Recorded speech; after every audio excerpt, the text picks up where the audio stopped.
buenos días y bienvenidos a una nueva edición de Panorama. Dani, cuéntanos cómo está el panorama el día de hoy. Muy buenos días, Sharon. Panorama indeciso de la jornada, nada extraño. La noticia del día pues es sin duda la celebración del Día de Acción de Gracias, pero más que la celebración, el impacto que tiene en el resto de mercados. Se pierde la principal referencia en el mundo para las negociaciones de acciones y de renta fija, y debido a esto pues también se bajan los volúmenes de negociación. El día de hoy, de hecho, estamos viendo que en Europa los volúmenes caen entre un 20 y un 30%. En Colombia, pues nos hemos llegado a caídas de más del 50% en el volumen de negociación. La variación del stock 600 en este momento es solamente menos 0.1%, y los futuros de Estados Unidos también tampoco están registrando cambios significativos, están con una variación de 0%. Y decimos que los futuros porque normalmente pues este mercado sí puede transar, aunque el mercado accionario como tal esté cerrado. Mañana también importante, ya lo hemos dicho durante esta semana, lo hemos dicho muchas veces, ustedes que conocen el mercado saben que el día de Acción de Gracias, día jueves, no se opera, y el siguiente día, que es un día viernes, el mercado cierra a la 1 de la tarde. Con respecto a las últimas noticias, interesante pues ver las nuevas declaraciones de Trump advirtiéndole al mercado que la presidencia de Biden será mala para el mercado. Sin embargo, recuerden que desde que se conocieron los resultados electorales, las acciones están alcanzando nuevamente nuevos máximos. Y algo inesperado, una jueza en Pittsburgh frenó el proceso de certificación de resultados en Pensilvania. Habíamos entendido el martes pasado que este proceso ya había finalizado, así que pues veremos mañana, en teoría a las 11:30 de la mañana, una audiencia en la que se va a anunciar nuevas medidas o temas adicionales acerca de esta decisión de esa jueza. Las críticas no han faltado por parte del gobernador del estado y de legisladores del estado. Y durante este Día de Acción de Gracias en los Estados Unidos, aunque muchas personas afirmaron que se van a mantener en sus hogares, otras tantas van a estar viajando, van a realizar reuniones con familiares, con amigos, y esto pues de corto plazo será muy bueno para la economía. Tenemos Black Friday mañana, Cyber Monday el próximo lunes, y durante toda la próxima semana descuentos que de alguna manera impulsarán el crecimiento económico.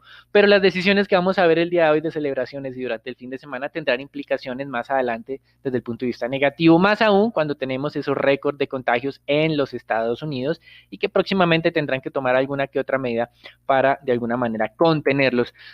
No porque el contagio en sí mismo sea negativo, sino por las consecuencias del contagio como tal dentro de algunas semanas, en lo que es las hospitalizaciones que están en récord. Algunas zonas rurales ya no tienen cómo tratar a los pacientes y están dirigiéndolos a otros centros pues un poco más con más capacidades, y por otro lado, pues lo que se viene luego de los contagios y las hospitalizaciones, que es la cifra de muertes, y precisamente en esto habíamos mencionado que solo era cuestión de tiempo para superar las 2.000, el día martes se registraron 2.046 muertes, el récord fijado entre marzo y abril de este año fue de 2.752, pero cualquier cifra ya por encima de 2.500, que seguramente la tendremos la próxima semana, pues va a activar las alarmas, y esto se va a lograr sin todavía tener las repercusiones negativas de contagios que se van a acelerar por estas celebraciones del Día de Acción de Gracias en los Estados Unidos.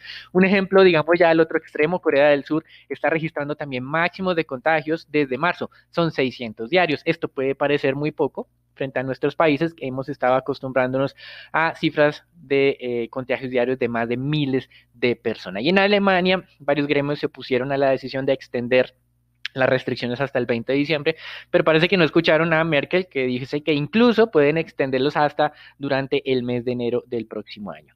En divisas tenemos un retroceso de los avances de las monedas frente al dólar, o un fortalecimiento del dólar, apenas del 0.1% frente a moneda reserva y 0.4% en América Latina. Son algunos rebotes que hemos tenido en la región. Recuerden que se ha presentado un fuerte rally de fortalecimiento de las monedas de América Latina frente al dólar. Por ejemplo, el real de Brasil, máximos de cierre de octubre de 5.80 reales por dólar. Estamos al día de ayer a 5.30, hoy ahora al 5.35. Peso mexicano, que estuvo en 21.40 pesos mexicanos, bajó ayer a 20 pesos mexicanos por dólar. Hoy está en 20.05 pesos mexicanos por dólar. Y en Europa sigue el suspenso sobre el Brexit. Habíamos tenido referencias de acuerdos y de avances en las negociaciones. El euro estaba estancado cerca del 1.19, la libra esterlina 1.33,5, pero ya los franceses y el jefe del equipo negociador de la Unión Europea está acusando a los británicos de frenar el avance de las negociaciones. De hecho, Barnier, director o jefe del equipo negociador de la Unión Europea, Dice que no tiene sentido viajar a Londres en estos días si los británicos no tienen más compromiso en la negociación. En materias primas, el petróleo corrige un poco esos avances de las últimas semanas, estaba cayendo entre el 1 y 2%. En este momento sigue muy cerca de los máximos, 47,80 dólares el barril. Lo más importante en este momento será la reunión del día lunes de la OPEP en conjunto con Rusia. Están reunidos desde los últimos días y no se ha filtrado mayor cosa a la prensa, lo cual es inusual en estos tiempos de pandemia, que siempre pues la información se ha venido anticipando.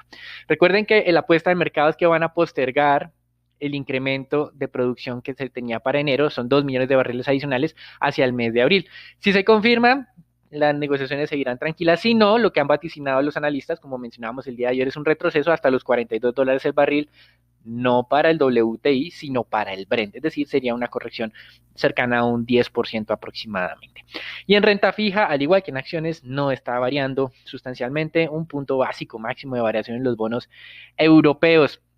Interesante ayer las minutas de la Fed, hablando de que así como en tasas de interés, tienen ahora una descripción acerca del futuro de la tasa que cambiará de acuerdo a algunos hitos económicos o logros en tanto en inflación como en la tasa de desempleo. Pues bien, ahora quieren o lo que sugieren las minutas es que están haciendo discusiones similares para las compras de los bonos, de que de acuerdo a algunos hitos económicos que se vayan cumpliendo, ya sean positivos o negativos, pueden acelerar o desacelerar las compras, pueden ampliar la duración de los títulos comprados o reducirla, etcétera, etcétera. Pero pues no se ha mencionado nada de corto plazo, así que probablemente diciembre tampoco sea el mes para los ajustes. Nuestra preocupación es que históricamente se ha asumido que el incremento de tasas de interés es una buena señal para el mercado como un todo, porque la economía va a crecer. El problema es que ahora los niveles de endeudamiento son tan abultados que los incrementos de tasas de interés pueden de alguna manera dar al traste con esta recuperación económica. Por eso hemos insistido en que la Fed tendría que ser un poco más activa. Ayer tuvimos datos de ingresos de las familias en los Estados Unidos correspondiente al mes de octubre, cayeron 0.7%, el mercado solo esperaba un retroceso del 0.1%. La buena noticia de esta componente es que los gastos se aceleraron 0.5% en octubre, pero veremos qué ocurre en noviembre. Los analistas consideran que la no renovación de los beneficios a los desempleados está haciendo de alguna manera o está explicando este retroceso. Puede ser un poco prematuro, pero tiene todo el sentido del mundo. Y como hemos mencionado, primero o ha primado, como siempre, la política sobre las personas o la economía. Posiblemente este tema del paquete fiscal, como hemos mencionado desde el 3 de noviembre, incluso antes, sea solo solucionado una vez se conozca la composición del Senado de los Estados Unidos, segunda vuelta de Georgia el 5 de noviembre, o tal vez cuando se posesione el nuevo gobierno, si las cortes no cambian la decisión de los votos, pues será el 20 de enero Biden y ahí en adelante tendremos pues el nuevo Senado, el nuevo gobierno y las negociaciones de un nuevo plan fiscal, que no importa que no sea de los trillones de dólares que quieren los demócratas, pero sí facilitar los recursos para que las familias logren de alguna manera superar este periodo que todavía hace falta la vacunación masiva. Y en este frente, si las vacunas, como hasta el momento lo han mostrado, son efectivas, son seguras, el siguiente paso es la logística de vacunación y la aceptación de esas vacunas, que es algo que hemos visto pues ha venido reduciéndose pues por todos estos temas, por un lado de teorías conspirativas y por otro lado de la velocidad con la que se han venido desarrollando. Históricamente una vacuna dura años, esta ha demorado solo meses en ser desarrollada, aprobada, etcétera, etcétera, y esto de alguna manera puede generar algo de suspicacias. Mientras tanto, la medida preferida de inflación de la Fed no aumentó en la última medición de octubre, sino descendió. La inflación total bajó del 1,4 al 1,2, la inflación básica descendió del 1,5 al 1,4%. Esto es todo por el día de hoy. Nos falta por mencionar unos datos de ventas de vivienda nueva en los Estados Unidos, tercer mes consecutivo con 1.000.000 de viviendas vendidas. Esto no ocurría desde comienzos de 2006. Eso es todo por el día de hoy. Recuerden, Día de Acción de Gracias, bajo los volúmenes, casi sin cambio los mercados, probablemente el día de hoy. Los dejaremos entonces con Sharon, Raúl, Daniela y Nicolás para que nos cuenten qué va a ocurrir durante el día de hoy en el mercado colombiano. Gracias, Dani. En Colombia, el presidente Iván Duque anunció el día de ayer que la emergencia sanitaria y el aislamiento selectivo se extenderán del 30 de noviembre al 28 de febrero del año 2021. Recordamos que a partir de lo que fue el mes de septiembre se flexibilizaron las medidas restrictivas bajo el concepto de aislamiento obligatorio y se traspasó al aislamiento selectivo inteligente, donde bajo este esquema se mantienen las restricciones y las recomendaciones de medidas de bioseguridad, como la más importante, el uso de tapabocas, pero también permitiendo la reactivación de la economía. En segundo lugar, la ANIF hizo un llamado a la prudencia en las discusiones que se avecinan en torno a la negociación del salario mínimo para 2021. El gremio destacó que se va a hacer un balance justo entre la remuneración digna de los actuales trabajadores y la difícil situación por la que está pasando buena parte del empresariado del país. Así las cosas, ANIF considera que un incremento del salario debe ser entre el 2 y el 3%, ya que más allá de este valor se pondría en riesgo la sostenibilidad de la recuperación económica, en particular la creación del empleo formal. Esto muy en contra de lo que les comentaba en anteriores ocasiones, donde las centrales obreras del país ya se habrían manifestado, donde exigirían los sindicatos proponer un salario mínimo básico de 1.000.000 y un auxilio de transporte de 120.000 pesos mensuales, lo que sería un incremento de cerca de un 14% con respecto al de este año, lo que sería un incremento bastante desmedido. Por otra parte, el día de ayer conocimos los índices de confianza comercial e industrial. En primer lugar, el de confianza comercial se ubicó en 24%, lo que representa un aumento de 2 puntos porcentuales frente al mes anterior, explicado principalmente por un aumento en la situación económica actual de la empresa, una disminución en el nivel de existencias. Por parte del índice de confianza industrial, este registró un balance de menos 3%, una disminución de 9,1 puntos porcentuales respecto al mes pasado. Esta reducción explicada por una disminución de las expectativas de producción para el próximo trimestre, un incremento en el nivel de existencias y una reducción en el indicador de volumen actual de pedidos. Para este mes de octubre, el 12% de las empresas presentó alguna afectación en su operación, en un 88% relacionada con el COVID-19. El 31% de las empresas afirmó que el número de empleados disminuyó comparado con enero del 2020. Y por su parte, el DANI reveló también el indicador de confianza de los consumidores. Este fue de 34 puntos para el mes de septiembre. Este había estado en 33,5, en agosto en 32,5 y en julio en 28,9. Así vemos que este se sigue recuperando tras los mínimos alcanzados en la parte más crítica de la pandemia. Y finalizo con información del ministro de Salud, Fernando Ruiz. Dijo que ya se tenían asegurado 20 millones de dosis de vacunas contra el coronavirus y aclaró que eso representa vacunación para 10 millones de colombianos, ya que estas serían de 2 dosis.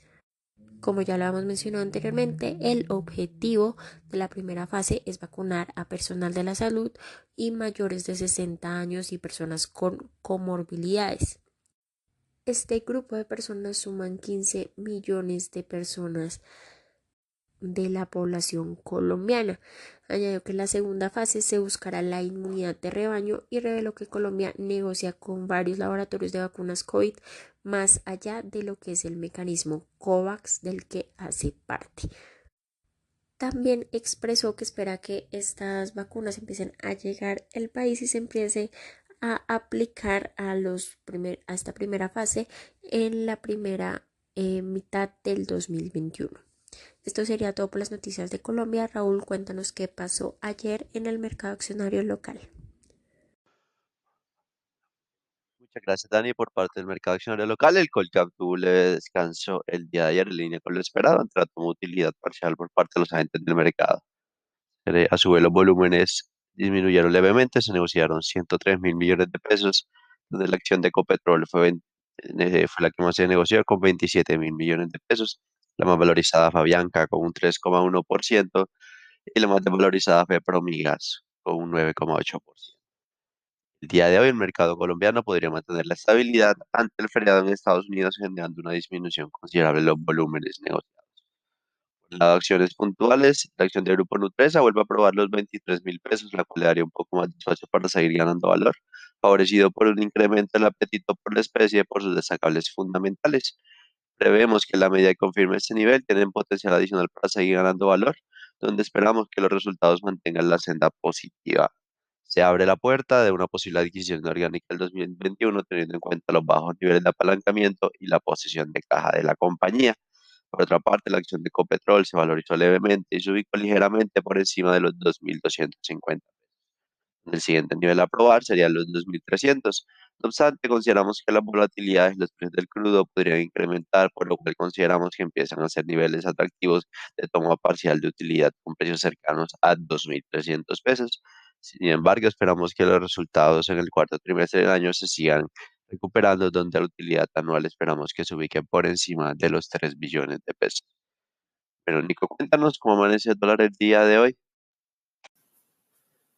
Buenos días, Raúl, muchas gracias. Soy Nicolás de Francisco y vamos a hablar del dólar. En la jornada de ayer el volumen transado fue de 956 millones de dólares, una disminución superior al 8% con respecto al volumen de la jornada inmediatamente anterior. La tasa de cierre fue de 3.618 pesos con 20 centavos, donde el peso colombiano se valorizó en 52 puntos básicos con respecto a su par estadounidense. El precio medio durante la jornada fue de 3.620 pesos con 38 centavos, el mínimo alcanzado de 3.611 pesos con 40 centavos y el máximo de 3.648 pesos. Para el día de hoy esperamos soportes entre los 3.610 y 3.600 pesos y resistencias entre los 3.630 y 3.640 pesos. Los dejo con Sharon para los temas de renta fija. Buenos días, Nico. La jornada de ayer fue una jornada lateral en el mercado de deuda local a medida que se observó demanda y oferta por la mayoría de los nodos de la curva tasa fija. Esto generó que esta se desvalorizara cerca de un básico, mientras que la TSUR se valorizó 0.3 puntos básicos aún en medio de baja liquidez. Tanto los 24 como los 28 se valorizaron levemente y cerraron en 3.51 y 4.9% respectivamente. El día de ayer, la Nación ejecutó la última subasta de test del año, donde colocó 975.000 millones de pesos en test en pesos. Las tasas de corte fueron 4.72% para los noviembres del 27, 6.10% para los octubres del 34 y 6.75% para los octubres del 50. Todas estas tasas de corte fueron inferiores a las de la última emisión en pesos y así hasta el final, hasta la última subasta, el gobierno continuó beneficiándose de esos menores costos de financiamiento en el mercado local. La subasta recibió demandas por 1.8 billones de pesos, que es 3 veces el monto inicial ofertado, y así se concluye entonces el programa de colocación de la Nación para este año con un poco más de 35 billones de pesos recaudados. La meta inicial, recordemos, era de 27.5 billones de pesos. Por el lado de deuda corporativa, continúa bastante contenido en cuanto a volúmenes. Se operaron cerca de 4.000 millones a través del sistema transaccional y 400.000 millones por registro. Lo más transado fue tasa fija del 21 e IBR del 21. Un poco las transacciones en IBR adelantándose a la reunión del Banco de la República del día de mañana, por lo que hoy esperamos que continúe ese comportamiento lateral en el mercado a medida que los agentes se preparan entonces para las decisiones de la Junta Directiva del Banco de la República, donde no se esperan mayores sorpresas. Adicionalmente, el día de ayer Semargos colocó 250.000 millones de pesos en bonos ordinarios a 51 meses al IPC. La tasa de corte fue del 2.24% y la subasta recibió una sobredemanda de 1.81 veces. Así concluimos nuestro panorama del día de hoy. Recuerden, una jornada bastante quieta por el festivo de Acción de Gracias en Estados Unidos. No olviden entonces suscribirse a nuestro podcast y seguirnos en las redes sociales para conocer todo lo que mueve a los mercados a diarios.